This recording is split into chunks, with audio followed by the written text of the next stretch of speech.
او د عذابونو یو شکل د زلزلو دی. تاسو وینئ څومره زلزلې اوړي راوړي او اکثر د ورځې په ځای د شپې زیات تعداد کې را روانې دي. او نبی کریم صلی الله علیه وسلم فرمایي چې د قیامت په نښو کې یو نښه دا ده چې تکسر الزلازل زلزلې به ډېرې شي. دا د قیامت په نښو کې نښه ده. تکسر الزلازل زلزلې به ډېرې شي. ویکسر الحرج او قتل و قتال به ډېر شي.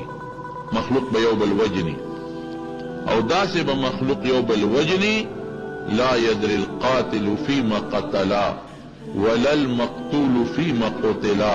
قاتل ته به پته نه لګي چې دا مرګ ما په څه وکړو. دا خو د مرګ وجه نه وه چې دا ما سړی ووجه.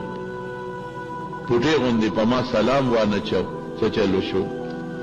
زما یو 200 روپۍ پې پورې دي څه چلو شو. لږ غوندې مې خوله یو بل سره وواله. دا خو د مرګ نه وه. دې باندې خو مړی نه و پکار. دا ولې مې دا مړی وکړو. مقتول ته به م پته نه لګي فیما قتله چې په څه مړ شومه. دا خو د مرګ وجه نه وه. دا چې زه پې وویشتلی شم او زه پې مړ شم او زما ستوره باندې سر ووالی شو. دې باندې خو مرګ نه و پکار. نو نبی علیہ السلام فرمایي زلزلې به ډېرې زیاتې شي او دا زلزلې به راځي. دا تېرم شو دا به راځي. اذا زلزلت الارض زلزالها واخرجت الارض اثقالها. په دې ځمکه به زلزلې راځي. اخرجت الارض اثقالها ځمکه کې لاندې چې څه دي هغه بره راوځي. وقال الانسان ما لها. انسان به وایي دې ځمکې ته څه وشو. د کوټه کې خو تیر مات شو نو را پرېوته. زه په دې سفر کې خو لرګي مات شو نو سفر پرېوته.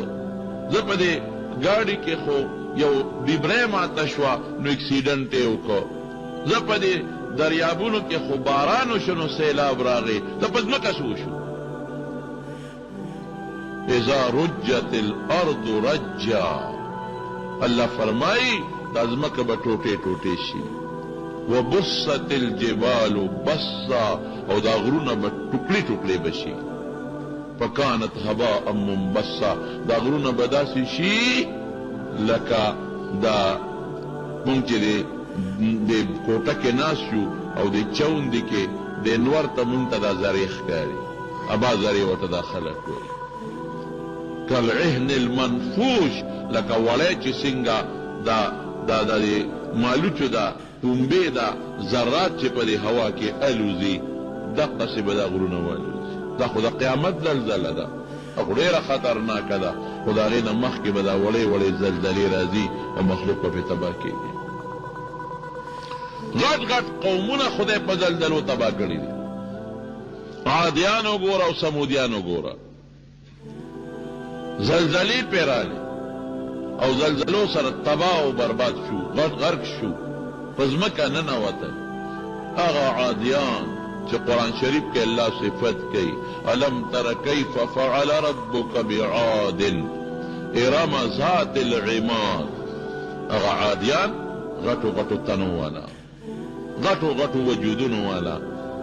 الله وی جاب الصخر بالواد وفرعون ذی الاوتاد. په غرونو کې دنې ځان له کوټې جوړې کړې. په غرونو کې دنې محلات جوړ کړي. غر ماتول آسان کار نه دی. د هغې زمانې یو ټیکنالوجي وه. الله پې زلزلې راوستې. زلزلې سره تباه و برباد شو. د لوط علیه السلام قوم ته وګوره. رب ذوالجلال هغون کلي اوچت کړل. ځمکې سطحې نه لاړل اوچت شو او جبریل علیه السلام ته وی وزر علم کا ورته اوچت یې کړل او الاوړه یې راوغورځول. نن هم بحیره مردار چې څوک سیل له تلي د سیاحت والا وګورئ. هغه بحیره مردار کې نن هم آباده او د جوماتونو منارې الاوړې پرتې دي. نن د هغې اوبه هم د ټول دریاب نه په بدل شکل کې دي. سیاحان ځي او د هغې تصویرونه وباسي او په دې موبایلونو باندې هغه خلکو ته لیږي. زما قسم په خدای که د خدای قدرت او طاقت د څه شی ټینګېدی شي. نمرود وی زه رب یم او زه خدای یم، د خدای دعوی کړې وه. یو ماشي ولا په سپېمه کې وردن نه که یو ماشي، د هغې ماشي د لاسه خدای نمرود مردار کړ. فرعون وی انا ربکم الاعلی، لوی خدای زه یم، رکوټ یم نه. الله وی ښه د خدای دعوه دې وکړله، ودرېږه داسې دې نه هلاکومه. په دریاب خدای پاک سره د غون لښکره غرق کو تبی کو، او بیا خدای دنیا ته وخو، دریاب چپه والا او د فرعون لاشه بار راویستو. الیوم ننجیک ببدنک لتکون لمن خلفک آیه، وی تر قیامته پورې د نه د عبرت نښه جوړو. الله وی تاسو د خدای دعوه وکړه، سر دې ماته اوچت که، بدن دې بچ کوم، د دریاب نه دې وباسم، او تر قیامته پورې به نشان عبرت دی. د هغې فرعون لاش ولید د هغه نومو، د هغه فرعون لاش ننم د مصر په عجیبګر کې پروت دی، دنیا ور دې تباه شوې کوي. رښتیا ووایه د خدای د قدرت او د طاقت مقابله څوک کولی شي؟ نشي کولی. مخکې چې کومه زلزله غرمې وخت کې راغلې وه، اخبار مې کته څومره لاندې راغلې وه، د ځمکې د سطحې نه 300 کیلومیټره لاندې راغلې وه. 300 کیلومیټره، 300 کیلومیټر لاندې الله دماکه وکړه. څومره دنیا وجلقوله. الله په دنیا کې په ځمکه کې لاندې مختلف قسم نباتات پیدا کړي دي. لګیا ده لوګي کوي نو کوي نو کوي، اور پکې بلیږي نو بلیږي نو بلیږي نو بلیږي، نو هغه دومره لوګي او دومره لوخړې او دومره لاوه جمع شي چې یو جړق وکړي، ځمکه وشلېږي او بار راغورځېږي. دوه پټۍ خدای په ځمکه کې دننه جوړې کړې دي، دوه پټۍ مختلف اسباب دي د زلزلې، لکه دلته کې ګرم او یخ تار وجنګې، څومره لوی دماکه وکړي، او غړب ناري کې اور پې بل شي. دقسې په دې ځمکه کې دننه خدای پټۍ جوړې کړې دي، هغه یو پټۍ دی بلې سره الله یو ځای کړي، هغې دومره زوري چې درد ناري کړي او کاڼي م ورېږي، او د ځمکې نه ګندونه م روځي، او دنیا م غرقه کړي، او مخلوق خدا په ځمکه ننوځي، پته م چاته ونه لګي. دغه د خدای غضب چې کم وخت کې راغی، توبه دې پکې بیا نه قبلېږي. یوم یأتي بعض آیات ربک لا ينفع نفسا ایمانها لم تکن آمنت من قبلو، چې د دې نه مخکې د چې ایمان نو، او د لغ سره دی وایي چې یا خدایه منم. فرعون هم چغه وواله آمنت برب موسی و هارون، د موسی او د هارون رب منم. الله وی الآن وقد عصیت من قبلو، اوس چغې وې، مخکې خو دې زما نافرماني کوله، اوس د چغې نه قبلو، مخکې به توبه وباسي. تمارونو دا ولې زلزلې راځي؟ زلزله خو د خدای قدرت دی، طاقت دی، خو هوا به خلکو وی دا ځمکه د هغوی په ښکر پرته ده. دا به د ښځو قصې وي، نو چې یو ښکر یې ستړی شي، نو چې دی بل ته یې اړی، نو یې صحیح به زلزله راشي. دا د خلکو خبرې وي، دا د خدای قدرت دی او د خدای طاقت دی. الله تعالی خپل قدرت مخلوق ته ښیي چې ګورې کولی شم. مخکې ورځو کې چې زلزله راغله، یو څو کاله مخکې په دې مانسیره علاقه باندې تاسو ته پته ولګېده ورغلی څومره کورونه په ځمکه لاندې ډوب پاتې شي، څومره خلک پکې مړه شي، غټ غټ بلډینګونه لاندې په ځمکه ننوتل، څومره خلک پکې تباه شو. او که تاسو خیالي تاسو په دې کندراتو کې وګورئ، اوس هم چې تاسو دا مقبرو کې بعضې ځای کې دا کندرات لټوئ، نو پکې کلي روځي که نه روځي؟ کلي پکې غونډ غونډ روځي، بوتان پکې روځي. دا چا ښخ کړي دي څه؟ په دې کلو چا په شاولو خاورې چولي دي څه؟ هغه زمانه کې خو شاولې نه وې. دا لاندې پکې غټ غټ جوماتونه روځي، د هغوی عبادتخانې پکې روځي، بوتان پکې روځي، لارې پکې روځي، کوڅې پکې روځي. دا کندرات چې لګیا دی او خلک یې تشی لاندې روځي، دا خاورې پې چا واچولې؟ دا په شاولو خلک اچولي دي څه؟ دی په افغان او په میخو اچولي دي څه؟ دا زلزلې راغلي دي، دا په دې قومونو زلزلې راغلي دي. او چې زلزله راغلې ده، نو د ځمکې بره سطح لاندې تللې ده او لاندې سطح پې اوچته کړې ده، ډوب پراته دي، چې کم پکې غرق شو نو لال غرق شو. پکې زلزلې را روانې دي جناب. دا د ما خبره نه ده، دا د رسول الله صلی الله علیه وسلم مبارک وینا ده. حضور پاک فرمایي چې د قیامت په نښو کې یو نښه ده، د تکثر الزلازل، زلزلې به زیاتې شي. او قرآن شریف دا آیت چې مې وې بعض علما وی دا خو د قیامت دروازه هغه زلزله ده چې د قیامت په میدان کې به یو زلزله راشي. یو مثال الله ورکوي. یا بعض خلک چې هغې د ماشوم لتي ورکولو وخت کې مړه دي، یا کمې ښځې چې هغه په حمل کې مړه دي، وي په دغه حالت کې به دوی الله جمدي کې او د زلزلې سره به دا قصه کېږي. لیکن بعض علما وایي چې نه، هم سختر ورځ ده. نبی کریم صلی الله علیه وسلم فرمایي چې رب العالمین آدم علیه السلام ته به آواز وکړي، ای آدم راشه د اور لښکر جدا کا. اور ته چې کوم لښکر دي رب وی آدم علیہ السلام ته دا جدا کا. حضرت آدم علیہ السلام به رپیږي، الله د اور لښکر څومره دی څه جدا کم. وی د هرو زرو نه یو کم زر جدا کا اور ته. یو روایت کې داسې راځي، په بل روایت کې راځي چې په هرو لسو زرو کې یو جنت ته جدا کا او دا یو کم لس زره دوزخ ته جدا کا.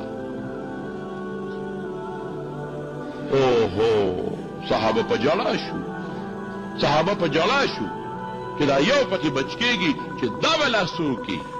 نبی کریم صلی الله علیه وسلم وی ما جاړه وی دا شمیر به خدای په یاجوج او په ماجوج پوره کوي.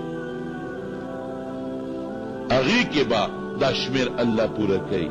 او په مخکې قومونو چې زموږ نه مخکې کم خلک کافران تیر شوي دي، په هغوی به دا شمیر پوره کوي.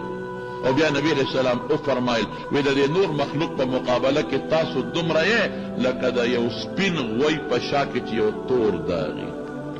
ډېر لوی مخلوق دی ستاسو نه علاوه، دا شمیر به خدای په هغوی باندې پوره کوي. نو صحابه بیا څه ناڅه خوشحاله شو.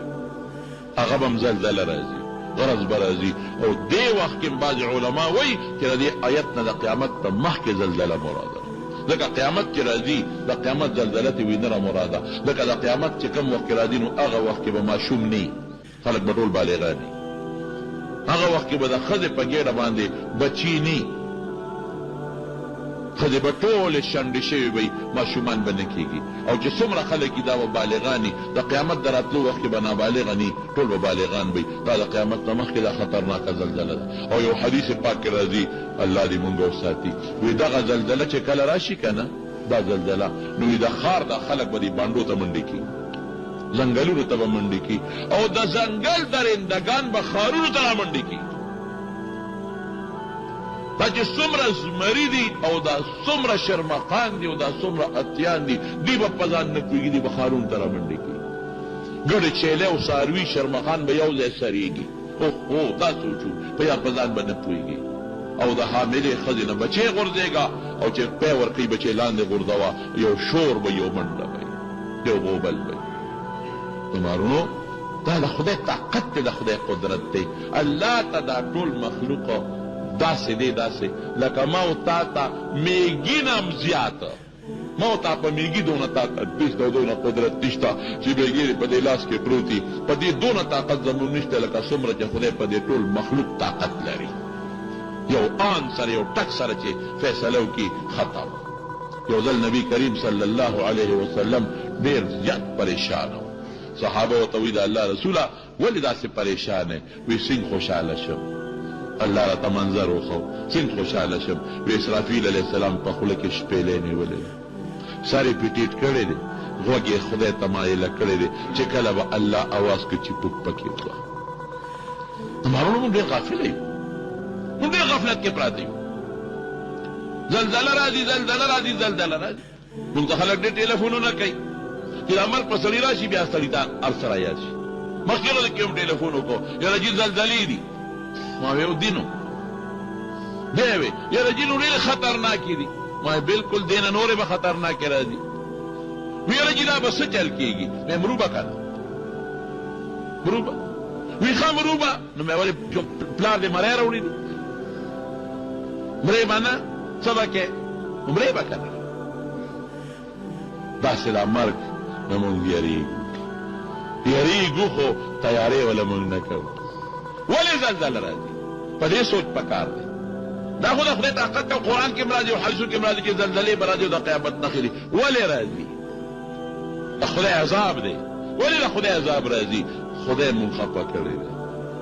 الله مخه کوي اسم نشتا الله مخه کوي که زلزله لاله پکې ملم شو نه نشتا او چې الله دې خپه کو نو چې زلزله در باندې رااله نو بس بیا چې د سر سکې نو کوي د سر نه مې خپه کړي خدای پاک چا نه خپه کړي رښتیا وایي زما قسم په خدای چې دا موږ کوم ګناهونه او کوم غلطۍ کوو که دا د حضور پاک په زمانه کې وي نو موږ به هجرت کړې وي موږ نه وي پرېښي نن پردي مال ته خلکو بډې والي دي که نه دي والي یو سړی پردي قرض غواړي ماله قرض راکه قرض راکه نیت یې دی چې یو ځل مې تېره لاس کړې بیا دې مانه په سترګو وویني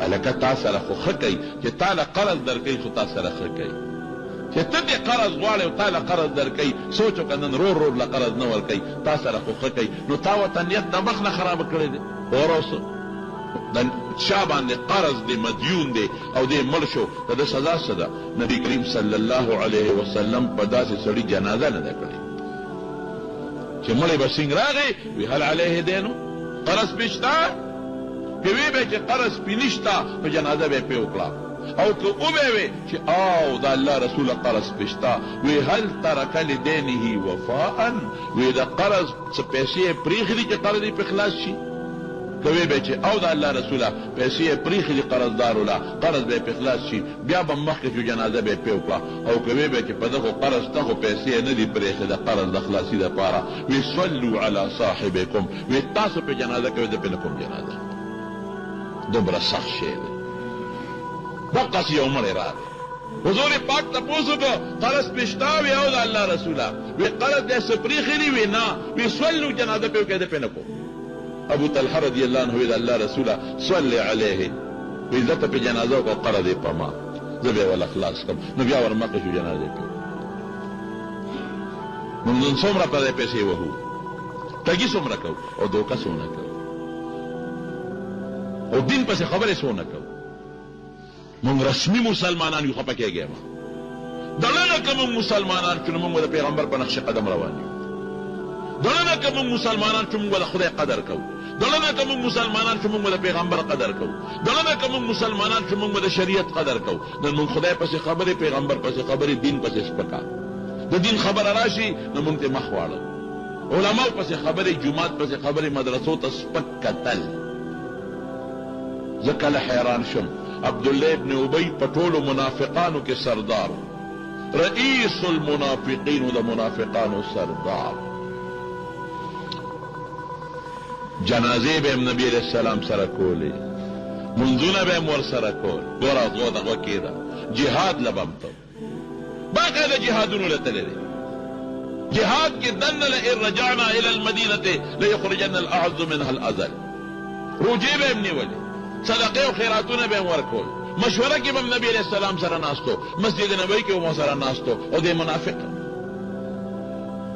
ولې ورته منافق وایي چې کله به ومونتله نو بیا د دین دشمن ولکې دین نو خوښ ظاهر کې مونځ هم کوو جهاد څونه ګران کار دی جهاد نه به هم ته خو چې موقع به ومونته دړنه دین نو خوښ قسم د الله په ذات جومات کې ناصب کله زم په ځانم ویرېږم او په دې مخلوق هم ویرېږم هلکه دا خو هم چې مونږ کله مقومونو نو زمونږ د خولې نه دین پسې خبرې خېږي دا خو چې مونږ هم کله یو ملګري سره کینو او هغه ملګري لګي علماو پسې خبرې کوي مونږ هم ورسره ملګري شو دا خو مونږ هم یو ځای کې چې کینو او یو ملګري په مدرسو پسې خبرې شروع کړي مونږ هم سر ورسره اړو دا خو مونږ هم چې یو ځای کې کینو او یو ملګري نیکانو پسې صحابو پسې خبرې شروع کړي نو مونږ هم ورسره اړو چې دا ملګري خبره نه نشي حضور پاک باندې جنازه هم کوله زوی ته وی لاړ شه چې کله مړ کېده وی د نبي علیه السلام کمیس راوړو په ما به اچې دونه عقیدت و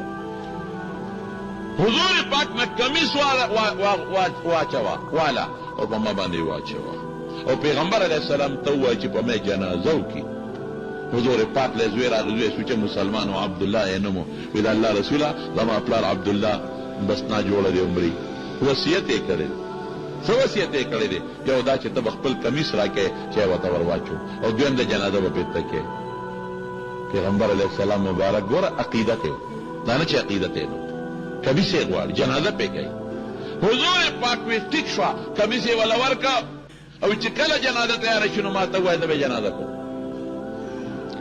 چا ورته وی صاحب دا خو منافق دی ته دله کمیس ورکې او یو وخت کې عباس چې په بدر کې قیدي شو نو په هغه کمیس نو د بل چا کمیس پې پوره نو دی عبدالله ابن ابی کمیس را کړی دا د هغې بدل خلاصو. وی زما کمیس ورته فایده نه رسوي سړی منافق دی خو د عباس د هغې کمیس بدل ولا خلاصو. چې کله جنازه تیاره شو نبی علیه السلام لاړ او صحابه ځان سره کړل وی ځای جنازه پې کوو چې جنازې ته سیند صفونه ودرېدل عبدالله ابن ابی ته حضور پاک ور مخکې شو حضرت عمر راغی رضی الله عنه او د پیغمبر علیه السلام دی سینې مبارکې ته مخامخ ودرېد. داسې بادر به څوک وي چا که چې مړي وشي نو د قوم خلک یې غمجني بچي هم غمجني هغه وخت څوک د هغه بد ویلي شي د پلار په جنازه کې به د چا د پلار بد وي که کافر مې بد نشي ویلی قوم یې ولاړ دي بچي ولاړ دي نوسي ولاړ دي خوریان یې ولاړ دي ماما زامن تربوران ټول ولاړ دي او عمر کې دین دی دین نیغ راغی د حضور پاک دی سیرې ته مخامخ ودرېد په بخاري مسلم کې راځي بالکل مخامخ او ورته سوی اتصلي على هذا المنافق الله رسول په دې منافق جنازه کې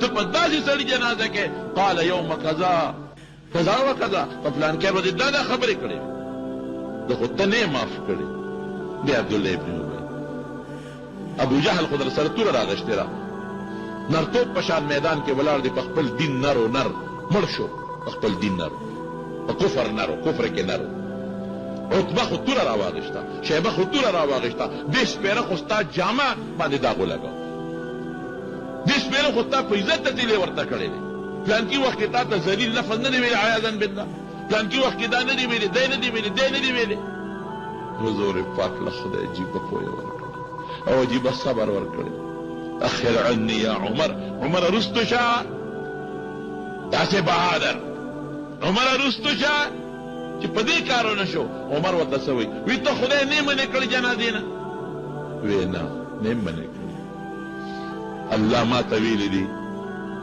ان تستغفر لهم او لا تستغفر لهم ان تستغفر لهم 70 مرة فلن يغفر الله لهم کته ولا بخنه غواړي که نه غواړي نه بخم که او یا زله ولا بخنه غواړي بیا نه بخم ما ته خو الله دا نه دی جنازه پې مه کوه دی ویلي چې بخم یې نه ګوره حضور پاک څه وایي ای عمره ما ته خدای وایي که او یا کاره ته بخنه غواړي نه بخمه خو که ما ته دا پته ولګېده چې د او یو نه په زیاتې بخي د او یو نه زیاته بخنه ولا غواړم هغه دشمن چې د پیغمبر د سپینې جامې دشمن بی بی عائشہ غندے بی بی چه قرآن و تا پاک ویلی دی پاگی الزام لگو لیکن حضور پاک صبر تا گورا ما تا پتاو لگی دا چه او یو نزیات باندې بخلی کیگی او یو نزیات ولا بخنا غوارم اخوا شو عمر جنازه پی اکللا او جنازه نا پس سے چلو که قبر تم حضور پاک دا منافق ورخکتا که او پا دی کندو دا پاسے کیناو او قبر تے ورخکتا که نو اللہ یت نازل که لا تصلي على احد منهم مات ابدا ولا تقم على قبره عمر چې د تویلو ټکی د تویلو نن پس به د منافق جنازه کې نه کې او نه به قبر ته ودرېږي دا عبدالله ابن ابی چې پیغمبر علیه السلام خدای پاک رستو ورته اعلان وکړ چې منافق وګورئ په قبر به نه ودرېږي او یا زره بخله غواړي او یا کرته نه بخم منځونه کول د نبي علیه السلام سره روجه نیولې د حضور پاک سره صدقه ورکولې مشوره کې بناستو جهاد لبته ولی منافقو بیا دړنه دین نو خو دړنه پیغمبر نو منلې دړنه دین نو خو زما قسم په خدای کې اوسم د مخلوق کله وینم کله د مخلوق نو زما یاره پیدا شي چې خدای پاک اسنه هغه دلته کې مونږ څوک یو مجلس کې د دین خلاف خبره وکي رښتیا وایي خلق دا دوست خپه کوي نه که زه جواب ورکوم خو دا دوست به مې خپه شي دوست خیر دی که خپه شي خو خدای دوست دې خپه شي دوست نه خپه کوم الله دې خیر دې خپه شي څوک د دین خلاف ډېر خلک نن سبا د عقل په بنیاد لګیا دي دین کې خبرې کوي عقل جنګي او دین کې خبرې کوي مدرسو پسې خبرې حافظانو پسې خبرې قاریانو پسې خبرې عالمانو پسې خبرې هلکه ولې کوي د عالمان د حافظان او قاریان خو د قرآن د خدای ښایي نو که خدای دې خوښي خو د خدای قرآن به دې هم خوښ کوي دې مدرسو کې خو د خدای قرآن ښودلی کېږي، د پیغمبر دین ښودلی کېږي، نو که خدای او رسول دې خوښوي خو د هغه دین به دې هم خوښوي که دا عالمان خو تا ته خدای او رسول ښایي. ګناه کوي د هغه خپله وباله خپله ګناه ته هم کوي، هغه هم کوي، خدای پیشا پیشه ستا نه به بیا هم کمه کوي. نو دا خو معلومېږي دا چې خدای او رسول سره دې مینه نشته. که خدای او رسول سره دې مینه وي نو مدرسې نه به دې ځان قربانوي. که خدای او رسول سره دې مینه وي د ملا لاسونه به دې ښکلو. که خدای او رسول سره دې مینه وي د قاري دا څه تندی به دې ښکلاو.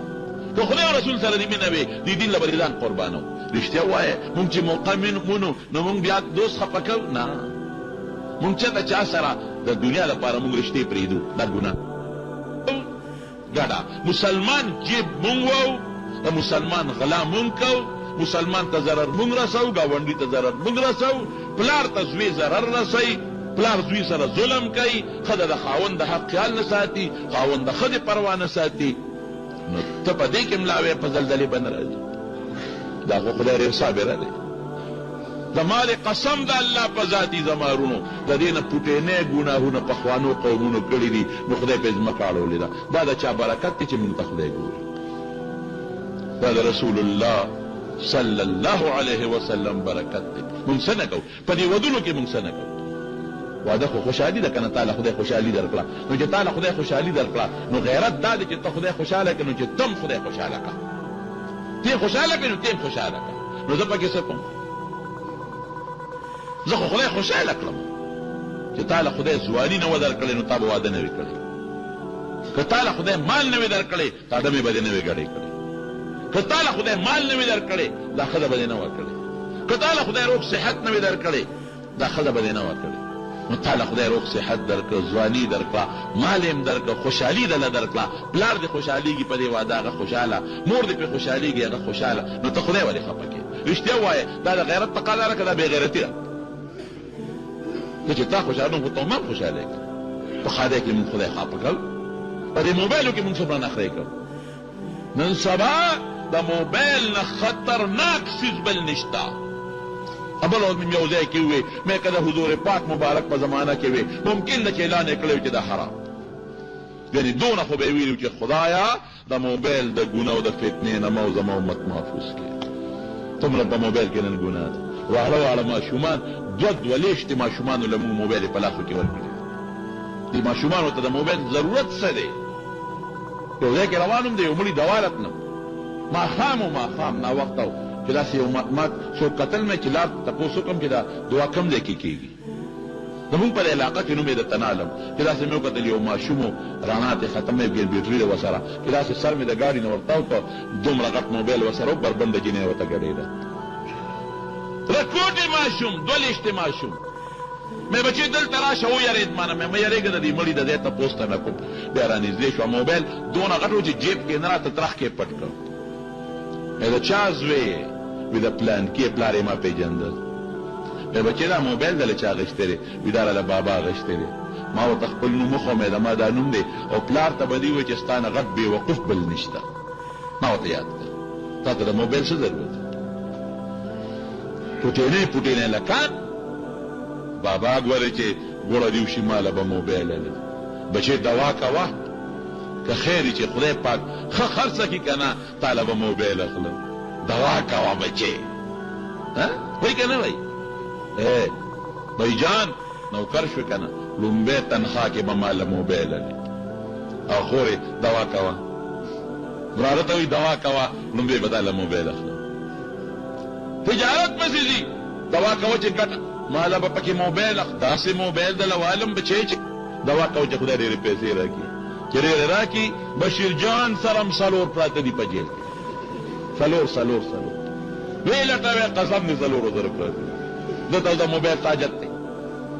زه یو وله پکار دی که څوک د نعتونو یا د پروګرام دعوت وله ورکوي یو وله پکار دی، نو ظالم سره څلور موبایل په جیب کې پرتې دي. نو زه تا نه څه ګیله وکړم او د بل نه څه ګیله وکړم، خو دا ښه ده د ده په هغې کې هغه شی نشته او که پکې ویم نو دی پیسه کوي.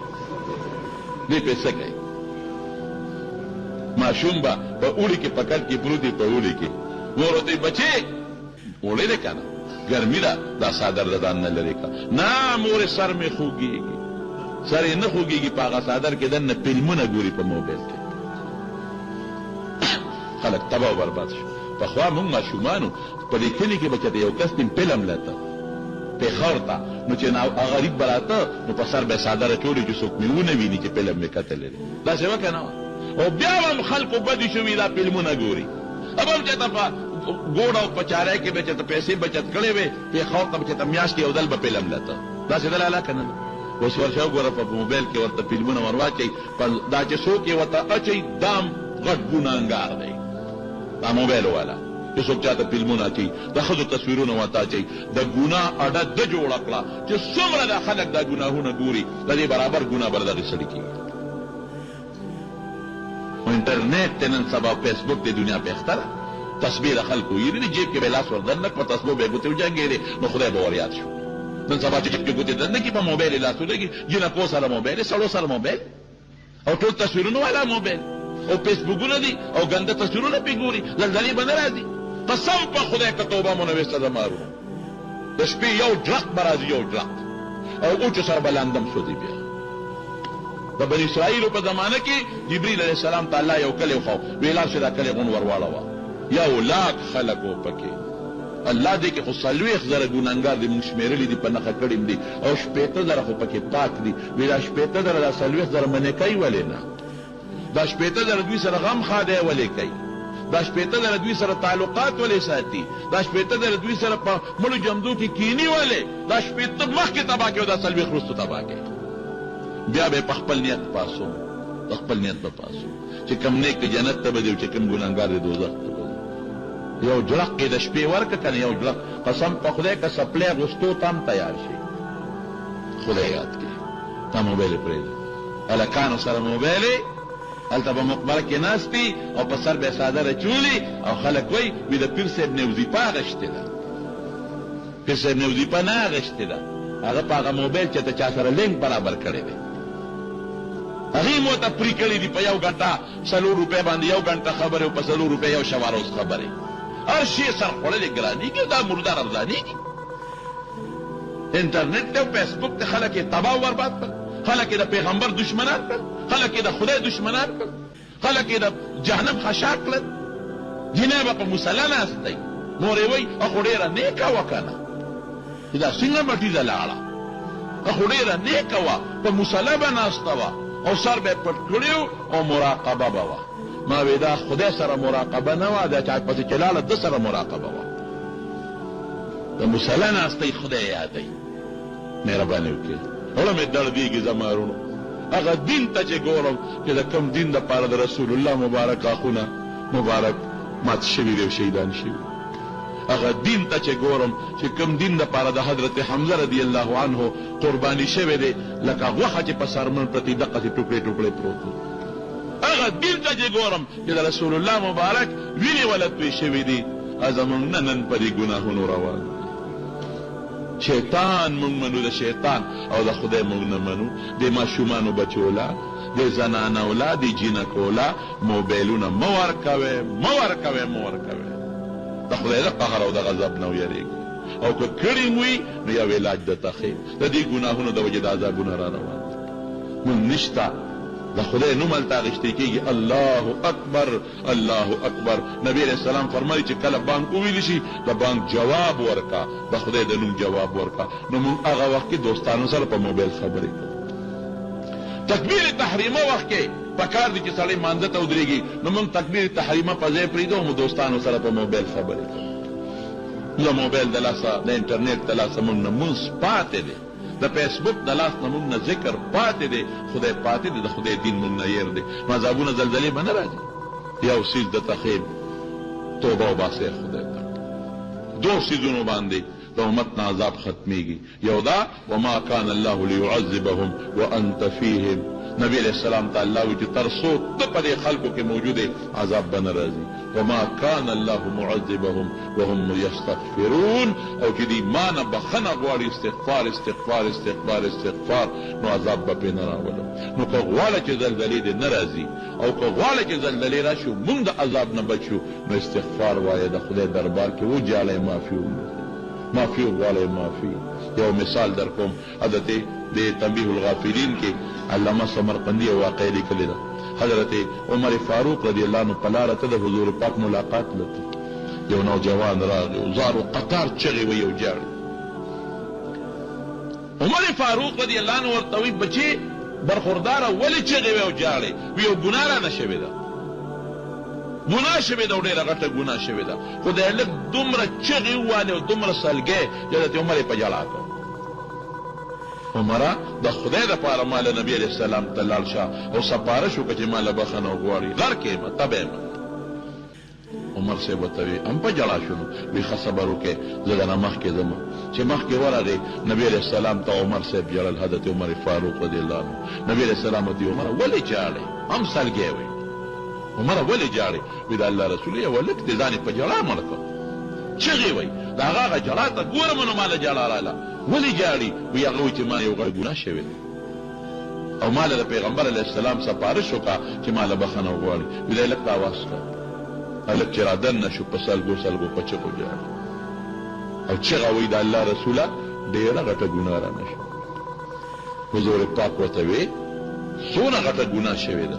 وی ډېره غټه ګناه. ووایه څه ګناه ده؟ نشم ویلی د الله رسوله ډېره غټه ګناه ده. وی ستا ګناه غټه ده که د اسمانونه؟ وی د ما ګناه. وی ستا ګناه غټه ده که د الله عرش؟ وی د ما ګناه. وی ستا ګناه غټه ده که د کرسي د الله؟ وی د ما ګناه. لکه شرک دې کړی دی څه؟ وی نه د الله رسوله شرک په نه دی کړی. مسلمان دی وجلی دی څه؟ نه د الله رسوله مسلمان مې هم نه دی وجلی. څنګه غټه ګناه ده؟ غټه ګناه خو دغه چې مسلمان بې ځایه مړ کړي او شرک وکړي. وی نشم ویلی د الله رسول چغو سره په سلګوش دومره یې وژړل چې حضور پاک یې په ژړا کړ. وایه ګناه څه ده؟ ووایم د الله رسوله سزا خو به نه راکې که نه او که راکې تیار یم خو چې اخر مې ښه شي ما به الله وبخي. ته خو وایه که نه څه ګناه ده؟ وی ښه زما ګناه دا وه چې ما به کفنونه د مړو نستل ابه مې خرڅو. کله چې به خلکو مړې وشو خښ به یې کړ د شپې به زه ورغلم ما به د هغې نه کفن وایسته او مې خرڅ کړ. د الله رسوله وویمه او ووایه. وی ښه نو د انسوارو کې یو جینۍ مړه شوې وه د شپې ورغلم د هغې نه مې کفن وویسته. چې کفن مې وسته هغه جینۍ خو مړه وه په قبر کې پرته وه خو ما نه هغه جینۍ سره ګناه وشوه. هغه مړي سره هغه مړې جینۍ سره ګناه وشوه. چې ګناه وشوه د هغه مړې جینۍ د وجود نه د هغې جینۍ په شان چغه راوچته شوه او ما ته یې ووې چې ای بنده ډېر ظلم دې وکړو ډېر ظلم دې وکړو. زه خو تا د قیامت دروازې په هغه 18,000 قامه کې رسوا کړم. 18,000 قامه کې دې بربنډه کړم. دا دې څه وکړل؟ او د قیامت په دغه لویه ورځو به خلکو خو مړي خپل لمبولي دي نو خدای ته به پاک ودرېږي او زه دې په غټه بیودسۍ کې ور واچولم. نو زه به د قیامت په ورځ خدای ته په هغه غټه بیودسۍ کې ودرېږم. دومره دې وشرمولم، دومره دې رسوا کړم، دومره دې بېعزته کړم، د قیامت میدان کې دې وشرمولم. بس الله دا ګناه شوی، د الله رسول دا ګناه شوی. حضور پاک ورته فرمایل واقعي ډېره غټه ګناه دې کړې، ډېر لوی جرم دې کړی. مړي سره داسې ګناه یا زنانه سره؟ دا هلک پاڅېدم، دا هلک وی ویرېدم پاڅېدم چې هسې نه چې ته څه بل څه آیت زما په حق کې نازل نه شي. خو نبي علیه السلام خود غصه شو لاړ او چې څنګه لاړو نو صاحب غرونو ته لاړ، مدینه پرېښوده او په غرونو کې خدای ته چغې وایي یا خدایا نو ما نه خو ګناه شوې ده که نه الله؟ نو څوک دي چې ما به وبخي ستا نه بغیر؟ الله ته چغې شروع شو، ژړا شروع شو. الله بل څوک ته چې زه ورته چغه ووهم؟ الله ستا له در نه خو بغیر بل څوک نشته. زه خو حضور پاک لم لاړم، هغې هم غږونه کوي او غټه ګناه دې کړې ده. یا الله څوک هم خدای ستا نه بغیر بل څوک دي؟ ستا د در نه بغیر بل څوک دي؟ خدای چا ته چغه ووهمه؟ یا خدایه که دلته مې پینیسي نو دا سر مې مات کړه خو چې خیرت کې مې بچ کړي. څلوېښت ورځې دا چغې ووالې، څلوېښت ورځې پس حضرت جبریل علیه السلام راغی نبي علیه السلام ته. جبریل علیه السلام پیغمبر علیه السلام ته وایي الله راولېږلم. نبي علیه السلام ته ووایه چې دا مخلوق تا پیدا کړی دی که ما پیدا کړی؟ حضور پاک وایي نه الله پیدا کړی. وایي الله وایي چې دا رزق ته ورکړې که زه ورکړم؟ وی نه الله روزي ورکو. وی خلا مخلوق چې ګناه وکړي زه به بخم که ته به بخې؟ وی نه الله به بخي. وی ښه ورشه هغه سړی راوله او دا ورته زما د طرف نه د الله د طرف نه اعلان وکړه چې ما معاف کړی او ما بخلي. سړي پسې ګرځېدل راوسته. توبه استغفار داسې شی خو هغه د پښتنو توبه نه چې صرف غوږونه نیول دي او توبه توبه د بدو چې څوک نینو حمله په بدو، هغه توبه نه، د زړه نه توبه. یا ایها الذین آمنوا توبوا الی الله توبة نصوحا. پښتانه وایي که نه؟ وایي په نسوحا مې د توبه دا نصوحا عربي لفظ دی. داسې توبه چې یا الله په دې ګناه ستومانه ما که مې نه وې کړې څه خبره وه الله آینده له به نه کوم، قصد به کې چې بیا به نه کوم، نفرت به پړه کې د ګناه نه پیدا کې او د خدای په دربار کې به د معافی اعلان وکړي، د معافی درخواست وکړي، بیا به د ګناه ته خدای پاک معاف کړي. نو زلزلې د خدای لوی قدرت او طاقت دی، علاج یې سره استغفار، د خدای په دربار کې معافي غوښتل. او زما رونو ګورې کراله زما قسم په خدای چې دا ځمکه او جایداد او مال او دولت هر څه د نه پاتې توبې ته به هم جوړ نه شي. چت به د باندې کښېني، تیر به د باندې راوغورځېږي، ځمکه به وشلېږي، لاندې به ننوځي، بیا به څه کې په د مال او په دولت او په دې بچو باندې. نو د خدای په دربار کې استغفار ډېر ووایه. ښه زلزلې دي خدای به دفع کړي، که دفع نه شوې تا خو به خدای د عذاب نه وساتي که نه. نو د خدای په دربار کې استغفر الله استغفر الله استغفر الله د زړه نه توبه وباسئ، بخښنه وغواړئ. او که دا پوره استغفار ویلی شئ استغفر الله الذي لا اله الا هو الحي القيوم واتوب الیه. ډېر ښه دی علماو نه زده کړئ. استغفر الله من كل ذنب واتوب الیه. که دا هم ني یا الله تا نه بخښنه غواړم، یا الله تا نه معافي غواړم. او یارونو شته بل څوک چې زمونږ ګناه معاف کړي؟ شته څوک داسې چې ګناه به یې نه کړی؟ مونږ ټول ګناهګار یو که او بغیر د الله د اسرین او د ذات نه زمونږ بل څوک نشته. نو د خدای په دربار کې عاجزي وکړئ، توبه وکړئ، استغفار وکړئ، نو خدای به هم د دې عذابونو نه په خیر خلاص کړي. رب العالمینه خدای مونږ د خپل قهر او غضب نه په عمل کې وساتئ. یا الله زمونږ ګناهونه معاف کړي. یا الله مونږ ډېر ګناهونه کړي دي، او مونږ واړه کړي دي، لوی کړي دي، پټ او ښکاره. الله د ټولو د معافۍ درخواست کوو. د جمعې مبارکه ورځ ده او د جمعې مانځه ته تیارې دی. مبارکه ورځ د خدای ستا په دربار کې درخواست کوو الله زمونږ ګناهونه مونږ ته معاف کړي. یا الله زمونږ واړه ګناهونه معاف کړي، زمونږ لوی ګناهونه معاف کړي. خدای اندلم د ګناه نه توبه ده او خدای تم د ګناه نه وساتي. الله زمونږ دا کشر کول نوجوان طبقه پروردګاره د ګناه د بوجونو نه وساتي، د لوفرو د جون نه وساتي، د بدعملو نه وساتي. خدای مونږ د خپل ځان تابعدار جوړ کړي، مونږ د خپل پیغمبر تابعدار جوړ کړي. یا الله چې چاته څه پریشانۍ دي، ټینشنونه دي، یا الله هغه پریشانۍ او ټینشنونه ولا په خوشحالو باندې بدل کړي. یا الله بیا اولاد ول اولاد ورکړي. بعض دوستان دي نارینه اولاد یې نشته، دعا وکړئ چې الله نارینه اولاد ولا ورکړي. دا چا رشتې نشته، صالحه رشتې ولا ورکړي. خدای زمونږ په ژوند کې برکت پیدا کړي، مال کې برکت پیدا کړي، عباداتو کې برکت پیدا کړي. د دنیا او د آخرت خیر هم نصیب کړي، د دنیا او د آخرت د شرونو نه مو ساتئ. خدای د شیطان د ملګرتیا نه مو ساتئ. خدای ستا او ستا د رسول د دشمنۍ نه مو ساتئ. یا الله ستا او ستا د رسول مبارک د دشمنۍ نه مو ساتئ. خدای دین سره مینه پیدا کړي، مدرسو عالمانو قاریانو قرآن سره مینه پیدا کړي. زړه کې خدای ستا محبت واچوي، ستا د مبارک پیغمبر محبت واچوي، د هغې په نقش قدم هم روان کړي. د ځان قدر او د قبر د عذاب نه مو ساتئ. د خدای د حضور پاک د جنډې لاندې جنت ته بوتلی کړي. د هغې د مبارک لاس د حوض کوثر اوبه هم نصیب کړي. زمونږ ډېر دوستان د یو ځای بل ځای لرې لرې ځایونه دي جومات ته مانځله راځي. خدای په یو یو قدم وله اجر ورکړي. خدای ته د دواړو جهانو خیر نصیب کړي، د زړه مقاصد او حاجتونه پوره کړي. او چې کوم کسان مردگان وفات ته الله مغفرتونه نصیب کړي. بعضې دوستان دي ماشومان یې وفات شوي دي، زمونږ د حاجي صاحب یو نسی وفات شوي د نورم الله تعالی زموږ شاه لالا یو نسی وه، الله تعالی ته وارثان له صبر ورکړي. او الله تعالی ته د نورو غمونو د فتنو نه الله په امن او امان کې وساتي. او ته ول د هغې اجرونو بدلونه ورکړي. ربنا ظلمنا انفسنا وان لم تغفر لنا وترحمنا لنكونن من الخاسرين برحمتك يا ارحم الراحمين.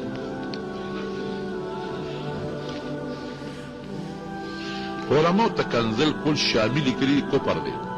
چې څوک عالم تکنزل کړي چې د مولا هغه داسې وکړم وایي دا کافر شو، وایي دا کفر دی، دا سخت جرم دی که نه. که ذاتي دی ورسره روان یې هم کنزل ښه نه ده. او یا ذل لا اله الا الله فضیلت دا خو بچه د جمعه کې بیان کوم ذکر ډېر فضیلت لري او ربنا لك الحمد پس که حمدا کثیرا طیبا وی بالکل ویل شي څه خبره ده خلک کوئی نن ورځ روجو نیسي ځکه افت را روان دي نو ما خو چې افتونه او زلزلې د خدای را روان دي او د هغې علاج هم دقه دی چې موږ توبې وباسو روجې هم ښه دي چې سړی ونیسي صدقې هم ښه دي چې بندی ورکړي کور کې پریشانۍ دي الله دې په خیر بدلې کړي دې بیمار دی الله دې وله شفا ورکړي